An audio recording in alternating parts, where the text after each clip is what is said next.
This is a reading from the Virgin Mary in the writings of Maria Valtorta by Father Gabriel M. Roschini, OSM.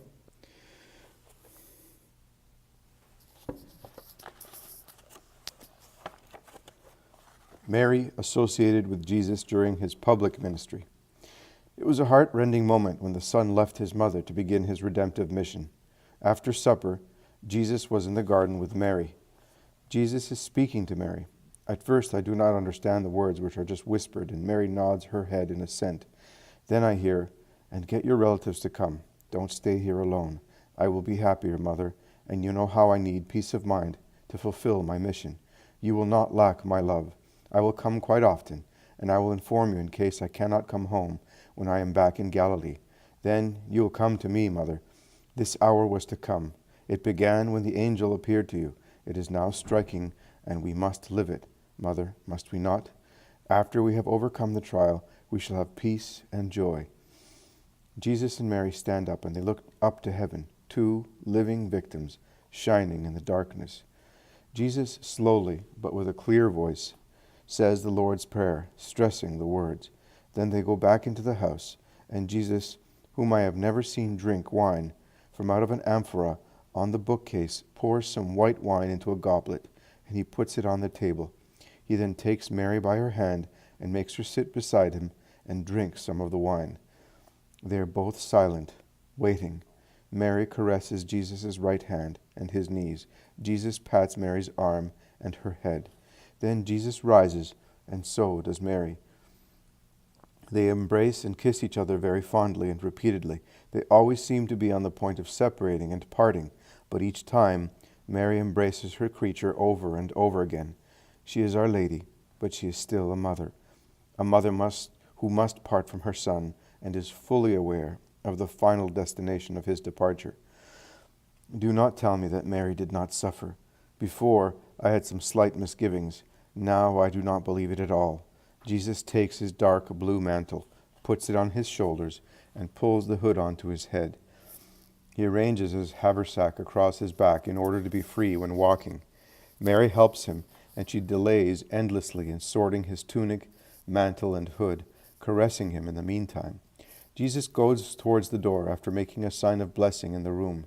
Mary follows him, and at the open door they kiss each other once again. The road is silent and solitary, white in the moonlight. Jesus starts walking away. He turns round twice to look at his mother, who is leaning against the doorpost, paler than the moon's rays, her eyes sparkling with silent tears. Jesus moves farther and farther away along the narrow, white road. Mary is still weeping against the doorpost. Then Jesus disappears round a bend of the road. His evangelical journey, which will end on Golgotha, has just begun. Mary goes into the house, shedding tears, and closes the door. She also has started her journey, which will take her to Golgotha, and for us. Poema 2, page 12 to 13. Jesus comments his departure. Mary was a gentle woman with perfect love, because in the Virgin full of grace, also affections and sensations were perfect. Mary had but one good thing and one love on the earth, her Son, the only thing left to her. Her parents had died a long time before. Joseph had died some years earlier. Only I was left to love her and make her feel she was not alone.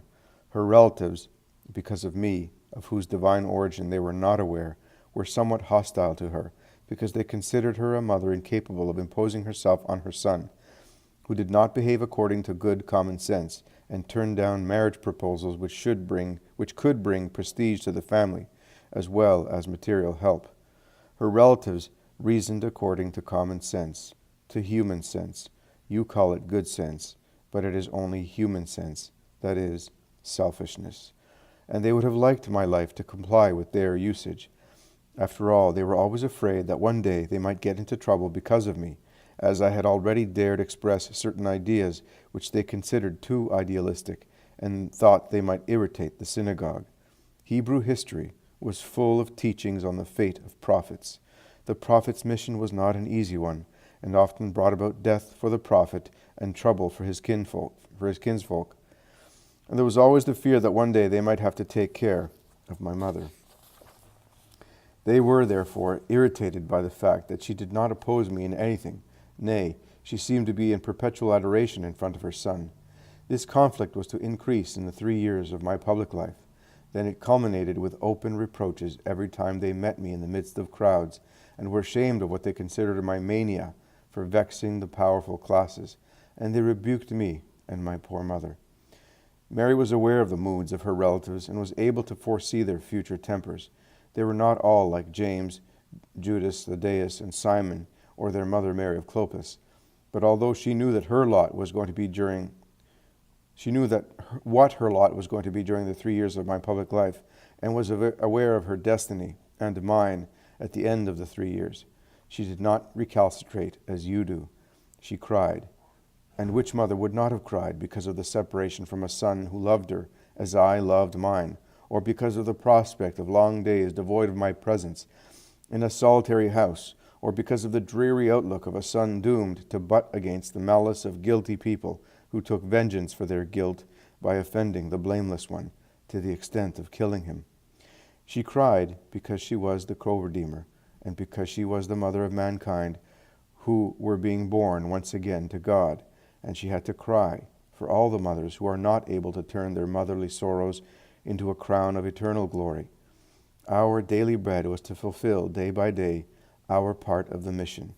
You ended the narration saying, and for us, and you intended to say, for us who are so ungrateful to those two who have climbed Calvary for us. You were quite right in writing those words.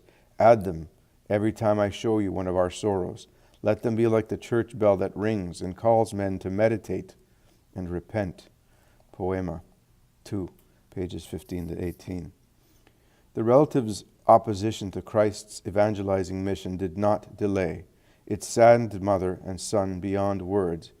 Jude Thaddeus, Jesus' cousin, went to Bethsaida at Mary's request to invite Jesus to the wedding in Cana. A wish of my mother, Jesus said, is a law for me. Poema 2, page 64. Then Jude Thaddeus, prompted by his family, starts advising Jesus to be prudent. I wanted to tell you, Jesus, be careful. You have a mother. She has but you. You want to be a rabbi, different from the others, and you know better than I do that the powerful classes do not allow anything which may differ from the customary laws they have laid down. I know your way of thinking. It is a holy one, but the world is not holy, and it oppresses saints. Jesus, you know the fate of your cousin, the Baptist. What are you going to do? To what fate are you going to expose yourself?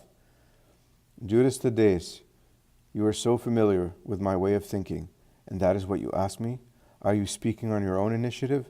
No, don't lie. You have been sent, certainly not by my mother, to tell me such things. Judas Thaddeus lowers his head and becomes silent. Speak, cousin. My father, and Joseph, and Simon with him, you know, for your sake, because they are fond of you and Mary, do not look favorably on what you intend doing, and they would like you to think of your mother. And what do you think? You are drawn in opposite directions by the voices coming from high above and those coming from the world. I am not saying from below, I say from the world. The same applies to James, even more so. But I tell you that above the world there is heaven, and above the interest of the world is the cause of God. You must change your way of thinking. When you learn to do that, you will be perfect. And your mother? Judas Thaddeus, she is the only one, according to the way of thinking of the world, who should be entitled to recall me to my duties as a son. That is, my duty to work for her and provide for her material needs, to my duty to assist and comfort her with my presence. But she does not ask for any of these things. Ever since she had me, she knew she would lose me, to find me once again in much wider manner than the small family circle. Since then, she has prepared herself for that. Her unreserved, voluntary donation of herself to God is nothing new. Her mother, Anna, offered her Mary in the temple before she even smiled at life, and, as she told me the innumerable times, she spoke to me of her holy childhood, holding me close to her heart in the long winter evenings or in the clear, starry summer nights. She gave herself to God since the dawn of her life in this world, and she gave herself even more when she had me, that she might be where I am, fulfilling the mission given to me by God. Everybody will abandon me at a certain moment, perhaps only for a few minutes, but everyone will be overcome by cowardice, and you will think that it would have been better for your own safety if you had never known me. But she, who understood and knows, she will always be with me, and you will become mine once again through her. With the power of her unshaken, loving faith, she will draw you to herself and will thus bring you to me, because I am in my mother and she is in me, and we are in God. I would like you all to understand, both you who are my relatives according to the world, and you, friends and children, in a supernatural way. Neither you nor anyone else know who my mother is, but if you knew, you would not criticize her in your hearts, stating she is not capable of keeping me subject to her, but you would venerate her as the closest friend of God, the mighty woman who can obtain all graces from the heart of the eternal Father and from her beloved Son. I will certainly come to Cana. I want to make her happy. You will understand better after the wedding. Jesus is majestic and persuasive. Judas Thaddeus gazes at him. He is thinking. He then says, "And I will certainly come with you, with these friends, if you want me, because I feel that what you say is right. Forgive my blindness and my brothers. You are so much holier than we are." Poema 2, page 65 to 67. Mary associated with Jesus during the first year of his public ministry. After the first Passover of his public ministry, Jesus returned to Nazareth with his first disciples, Peter, Andrew, James, Nathanael, Philip, John, and Jude Thaddeus. With them he visited his mother. The sad news of Jesus' violent clash with the scribes and Pharisees after he drove the merchants out of the temple had already come to his mother's ears. Poema 2, page 104 to 107. Another day, when Jesus was discouraged, Simon the Zealot made a nice comment. "It is your mother that you are in need of, to forget so many things." "Oh yes, it is my mother," Jesus replies. Poema 2, page 282. Jesus returns another time to Nazareth. In the first year, he missed his mother and thirsted for her kisses and caresses. He tells her candidly, "Oh, mother, how I miss you. Tell me to come, son, and I will. Oh, my joy, tell me what you lacked. Your servant, my Lord, will endeavor to provide. Nothing but you. Let me look at you, to my heart's content. Holy mother of mine, I have come with my disciples and friends, but I left them in Melka's wood. They will come tomorrow at dawn. I could not wait any longer. My mother," and he kisses her hand. Poema 2, page 318. The day after, Jesus sat with his disciples in the small garden behind the house. He spoke to them about the dangers the souls meet with as it lives in the midst of the world. He then gave them the luminous example of his mother. Jesus says, "Look, there is my mother over there. Can you conceive an inclination to evil in her? Well, since love urges her to follow me, she will leave her home when my love so wishes. But this morning, after asking me once again, because she, my teacher, used to say to me, 'Son, let your mother be among your disciples. I want to learn your doctrine.' She, who possessed that doctrine in her womb and even before in her soul." Footnote 86. In D2, Maria Valtorta annotated this passage as follows. Mary possessed wisdom as soon as she was immaculately conceived, but on the mountain she welcomed God's secrets. One may say that the Word dwelled in her as soon as she began to exist. That is why some saints and doctors of the Church, for instance, St. Albert the Great, reached the conclusion that Mary had possessed the divine Word from the time her immaculate soul was infused into her flesh, right in Anne's womb.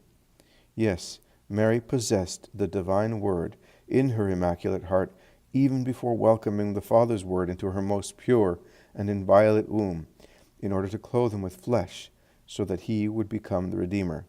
Also, the Word was truly her master, even before he became her son.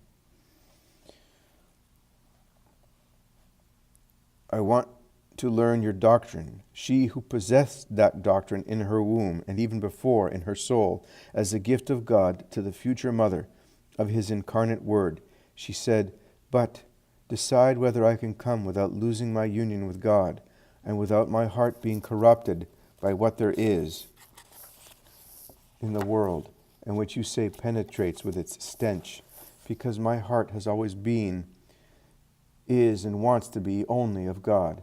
I search my heart, and as far as I know, I think I can do it, because, and at this point, unknowingly, she gave herself the highest praise, because I find no difference between the spotless peace I enjoyed as a flower in the temple and the peace I have now within me, now that I have been a housewife for over 30 years.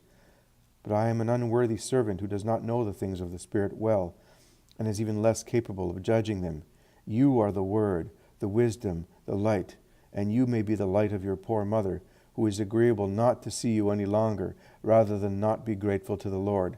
And I had to say to her, while my heart trembled with admiration, Mother, I tell you, it is not you that will be corrupted by the world, but it is the world that will be purified by you. My mother, as you have just heard, has been able to see the dangers of living in the world, dangers also for her. And you, men, should you not see them? Poema 2, page 333 to 334. Shortly afterwards, Jesus returned for the third time during the first year of his public ministry to pay a visit to his Holy Mother. However, he first headed for the house of Alphaeus, the father of Jude Thaddeus and James. Someone reminded him of Alphaeus' furious madness caused by the fact that his two sons followed Jesus. He also reminded Jesus that Alphaeus' attitude caused Mary a great torment. He advised Jesus not to visit Alphaeus, but Jesus, knowing that his mother was with Alphaeus, hurried over. At the far end of Alphaeus' garden, Jesus can hear the crying of a woman, Mary of Alphaeus, and the unbecoming shouting of a man, Alphaeus. Poema 2, page 390. Jesus meets his mother on the threshold. She advises him not to go in. Jesus goes in anyway. He finds the house in a mess and hears a querulous voice, that of an old man who is cursing, accusing, complaining in one of those senile fits of temper, so unfair, impotent, and painful to be seen, and so sorrowful to endure. There you are. My house is ruined. We have become the laughingstock of the whole of Nazareth. Why? Why? Because of a madman, Jesus, a madman who has made my foolish sons insane. He also makes a few choice remarks against that weak woman, Mary. Now who can't get her son to obey her? Poema 2, page 391 to 392. Despite the commotion, Jesus enters the room and says, Peace to you, Alphaeus. The old man suddenly turns round. You are here to scoff at me? Also that? Jesus, with his mother's assistance, helps him to lie down, gently and with extreme kindness. Alphaeus calms down somewhat, but reproaches Jesus with having made him the laughingstock of Nazareth because of his two rebellious sons who abandoned their father. On account of one who is little less than an insane man, who roams about the world, drawing upon himself hatred and derision, a poor man amongst the poor. Ah, misfortune has befallen us since the day my faint-hearted brother, Joseph, Mary's spouse, agreed to be united to that insipid yet overbearing woman who had full control over him. Cursed be the law of orphan heiresses. Cursed be fate. Cursed be that wedding. The virgin heiress has come back with the decoction in time to hear her brother-in-law's jeremiad. She is even more pale, but her patient gracefulness is not upset. She goes near Alphaeus, and with a gentle smile helps him to drink.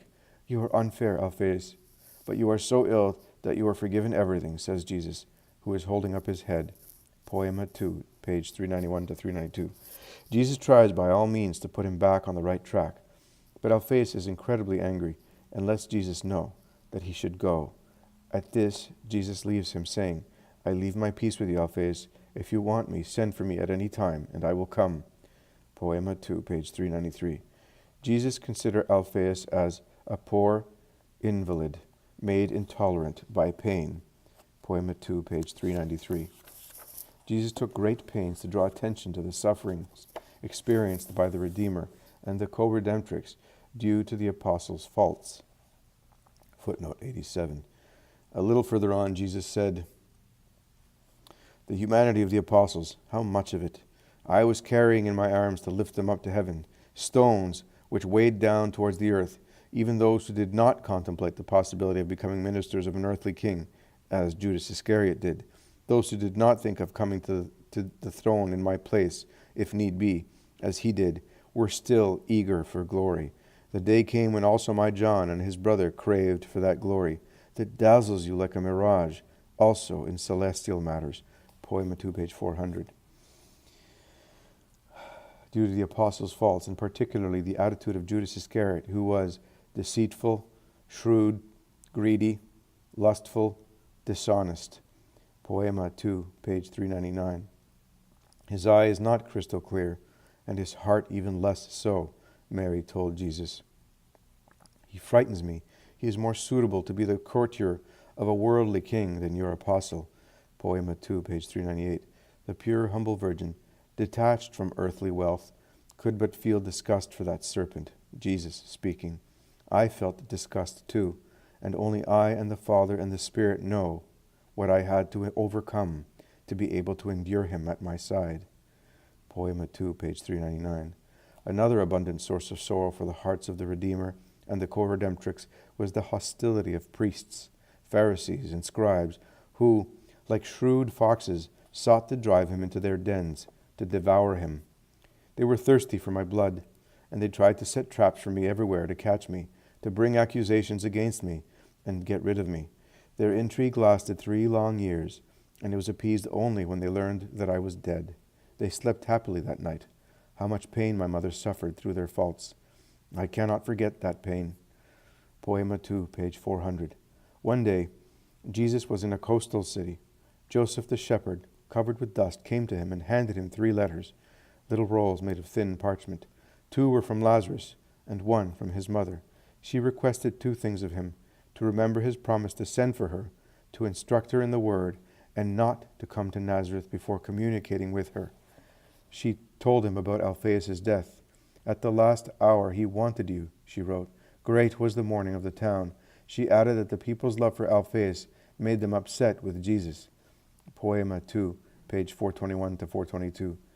Jesus broke the bad news gently to Alphaeus' sons, despite his mother's advice to the contrary. He set out for Nazareth with his disciples. When he entered Alphaeus' house, and Alphaeus' gloomy sons Simon and Joseph saw him, they were taken aback and stood up. Jesus said he came to mourn with them, his cousins. But Joseph harshly said to his face, Because of you, our father died a vexed man. Poema 2, page 426. Simon, who was more understanding, told Jesus that his father, before dying, was anxiously asking for him. Your mother sent for you, but they could not find you at Capernaum, and he cried so much. And with his last ounce of strength, he took your mother's hand and wanted her beside him. He could hardly speak, but he said, The mother is somewhat the son. I am keeping her to have some of him, because I am afraid of death. Poor father. Poema 2, page 426 to 427. Jesus wept quietly while the others cried loudly and bewailed. Jesus explained to his 2 cousins that he did not heal their father because he did not believe in him, resenting him instead. Jesus exhorted them to give up their hatred, their grudges against him, and their own brothers, James and Jude, Thaddeus. Simon ended up giving in, though not entirely. He exchanged the kiss of peace with Jesus and his 2 brothers. Joseph, despite Jesus' heartfelt invitation, stubbornly maintained his grudge. Poema 2, page 428 to 430. During this trip to Nazareth, Jesus went to the synagogue and made his famous discourse on the text, The Spirit of the Lord is upon me. Isaiah chapter 61, verses 1 to 3, Douay. The Nazarenes were cut to the quick. Upset and furious, they drove him out of town and pursued him to the hilltop. Jesus immobilized them with a glance, slipped through the crowd, and walked away. See Luke chapter 4, verse 30. This event was a sword in Mary's heart. On account of her grief, she exhorted her son to stay away from Nazareth, where all were ill-disposed towards him. And even the relatives considered him mad and quarrelsome. He then answers, Mother, if the Son of Man should go only where he is loved, he should turn his step from this world and go back to heaven. I have enemies everywhere, because the truth is hated, and I am the truth. I came to do the will of the Father and to redeem man. You are love, Mother, my love, that compensates me for everything. I shall be away for some time to make you happy. When I am nearby, I will send someone to inform you. Poema 2, page 433 to 434. The Blessed Virgin replies that he should send John, since she sees a little of him, her son, in John. She then alludes to the fearful hour of the Passion. The blessed hour, so much dreaded, although the love of God and of man makes me desire it, when you will cancel sin, has not yet come. Oh, that hour, how your mother's heart trembles because of that hour. What will they do to you, son? Son, Redeemer, of whom the prophets predict such a martyrdom? Jesus answers, do not think about it, mother. God will help you at that hour. Poema 2, page 434. Upon leaving Nazareth, Jesus stopped over in Johanna of Chuza's house near Cana and waited for his mother. I am coming from Nazareth, he says to Chuza. I have to make my mother come with me for some time. I will go to Capernaum with her. My mother is tired and has suffered much recently. She is worried about me, and I wish to show her that there are people who love me. Well, bring her here then. I will love her as a daughter and a maid would, exclaims Johanna. Jesus consents. Poema 2, page 435 to 36. Chuza, Herod's steward, immediately sends a carriage to Nazareth to get both the Virgin Mother and Mary of Alphaeus, her recently widowed sister-in-law. They arrive in the evening and are welcomed with signs of the highest respect. Johanna is holding Mary's hand and smiles at her, saying, You will allow me to serve you, will you not? Not me, but him. Always serve and love him, and you will have given me everything. The world does not love him. It is my grief. I know. Why do some people dislike him when others would give their lives for him? Because he is the sign of contradiction for many, because he is the fire that purifies metal. Gold is purified, the scum falls to the bottom and is thrown away. I was told since he was a little child. Luke chapter 2, verses 33 to 35. And by day by day, the prophecy is fulfilled. Poema 2, page 437. Jesus took his mother to a village not far from the lake. An elderly couple invited him into their rich property, assuring him that after the day's work, all the vintage workers would listen to him. Is that your mother? Asks the landlord. Yes, she is. I brought her here to you because she also is now in the group of my disciples, the last to be received, the first in faithfulness. She is the apostle. She preached me even before I was born. Mother, come. One day, it was in the first times when I was evangelizing. This mother, the landlady, did not make me miss you. So kind she was to your tired son. Poema 2, page 438. The lady of the house asks Mary what she feels like when she hears Jesus. Mary replies, A gentle ecstasy. I sink into my nothingness, and goodness, which is he himself, lifts me up with him. I then see in a simple glance the eternal truth, and it becomes the blood and flesh of my spirit. Poema 2, page 439.